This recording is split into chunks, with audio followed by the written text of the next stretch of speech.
İranda baş verən gərgin hadisələr fonunda daha bir ölüm iddiası şok edici effekt verdi. Belə ki, Gündəm xəbərinin efirində 1 mart tarixidir və bir məlumata diqqətinizə çatdırırıq. Belə ki, İranın sabiq prezidenti Mahmud Əhməd-Nejadın İsrailin hava hücumu nəticəsində öldürüldüyü bildirilir. Bu barədə Clash Report məlumat yayıb. Rəsmi mənbələrdən hələlik hadisə ilə bağlı rəsmi bir təsdiq açıqlaması verilməyib. Qeyd edək ki, Əhməd-Nejad məhz 2005-ci ildə iyulun 24-də keçirilən prezident seçkilərinin ikinci turunda qalib gələrək avqustun 3-də bu vəzifədə məhz Məhəmməd Xatəmini əvəz eləyib. Onun məsuliyyəti ilə bağlı, etnik məsuliyyəti ilə bağlı müxtəlif fikirlər səsləndirilir.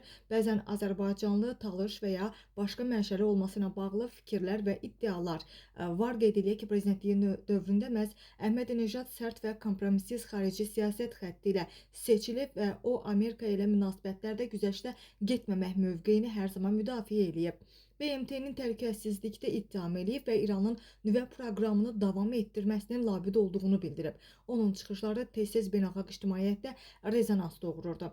Vəzifədən gedəndən sonra isə Əhməd-Nejadın daha sadə həyat tərzi sürdüyü bildirilirdi. Mətbuatda onun doğma kəndinə qayıdaraq kənd təsərrüfatı ilə, o cümlədən çobanlıqla məşğul olması barədə məlumatlar yayılmışdı. Bununla bağlı da rəsmi və təsdiqlənmiş məlumatlar isə məhduddur. Gündəm xəbər bu məlumatları Müsavat.com-a istinadən diqqətinizə çatdırdı.